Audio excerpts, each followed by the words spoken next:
Queridos irmãos e irmãs, hoje é segunda-feira, 31 de agosto, o mês vocacional chega ao fim. Mas não a vocação, o chamado que Deus faz constantemente a todos nós. Sede santos, vocês foram chamados a serem bons, a refletirem a imagem de Deus. Vocação à santidade, chamado de todos, e vocação a ser expressa nas diversas vocações específicas. Rezemos sempre para que Deus ilumine a todos na descoberta e na vivência da sua vocação. Evangelho de hoje, Lucas, capítulo 4, versículos 16 a 30. Naquele tempo, veio Jesus à cidade de Nazaré, onde se tinha criado. Conforme seu costume, entrou na sinagoga no sábado e levantou-se para fazer a leitura. Deram-lhe o livro do profeta Isaías. Abrindo o livro, Jesus achou a passagem em que está escrito: O Espírito do Senhor está sobre mim, porque ele me consagrou com a unção para anunciar a boa nova aos pobres. Enviou-me para proclamar a libertação aos cativos e aos cegos a recuperação da vista, para libertar os oprimidos e para proclamar um ano da graça do Senhor. Depois fechou o livro, entregou-o ao ajudante e sentou-se. Todos os que estavam na sinagoga tinham os olhos fixos nele. Então começou a dizer-lhes: Hoje se cumpriu essa passagem da Escritura que acabastes de ouvir. Todos davam testemunho a seu respeito, admirados com as palavras cheias de encanto que saíam de sua boca.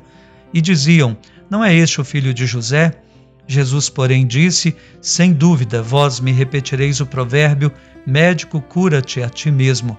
Faze também aqui, em tua terra, tudo o que ouvimos dizer que fizestes em Cafarnaum. Palavra da salvação, glória a vós, Senhor. Estamos diante desse evangelho que, por um lado, é muito belo, mas por outro traz também uma séria advertência.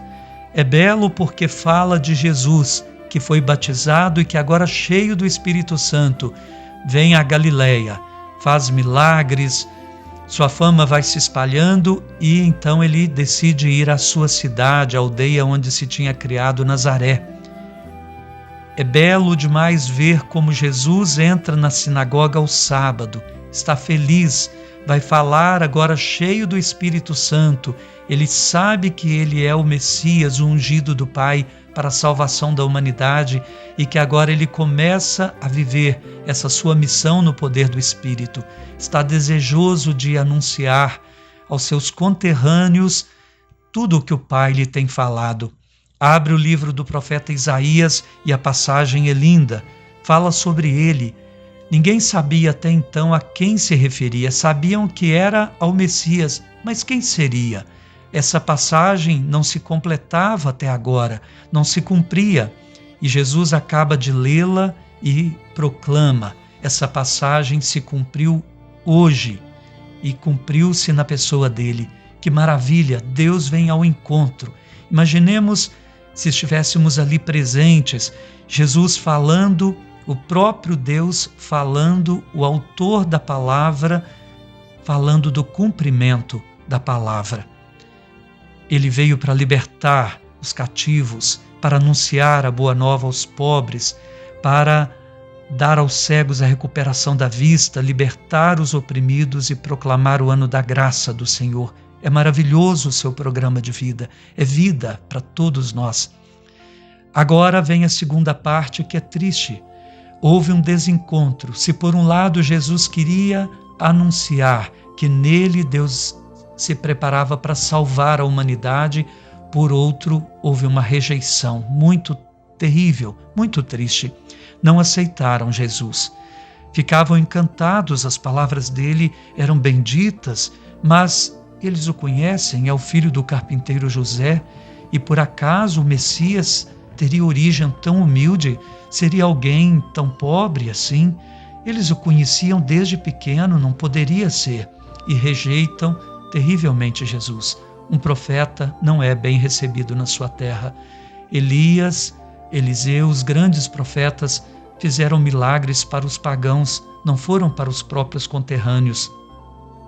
Os conterrâneos têm 1000 razões para rejeitar Deus naqueles que Deus escolhe, porque estão cheios de preconceitos, de barreiras. Meus irmãos, não é assim também hoje conosco muitas vezes? Quando ouvimos alguém anunciar, lá na igreja o padre fala e aí a pessoa que não quer ouvir porque aquela palavra é incômoda ou o modo como Deus escolheu para anunciá-la não está de acordo com o que pensa, aquela pessoa tem 1000 defeitos, não pode ser. E aí rejeita-se tanto o pregador quanto a pregação, a mensagem. E Deus não consegue fazer as obras, e a dureza de coração vence todo o projeto que Deus tinha de salvação, de vida, de libertação, de liberdade. Meus irmãos, fiquemos atentos. Deus nos quer falar. Não fiquemos escolhendo por quais profetas Ele deverá falar. Deixemos Deus agir do modo dele, falar do modo dele e fazer a obra do modo dele. Não queiramos que os nossos projetos sejam melhores que os de Deus. Eu os convido a pedirmos isso agora, uma abertura de coração aos profetas e ao modo de Deus profetizar. Senhor, nós que pedimos hoje simplicidade de coração. Pedimos que o Senhor retire toda a resistência, todo o preconceito que nós temos, toda a barreira que impomos à Tua palavra. Abre os nossos corações para ouvir a Tua palavra como ela se apresenta e não como nós gostaríamos que ela se apresentasse. Tira, Senhor, toda a barreira ao Teu projeto de salvação e ajuda-nos a acolher a palavra para que as obras sejam também eficazes em nós. Isso pedimos pelo mesmo Cristo. Amém. Vamos receber a bênção de Deus. O Senhor esteja convosco, Ele está no meio de nós.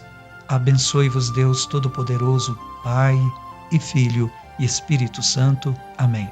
Fiquem com Deus. Até breve, se Deus quiser.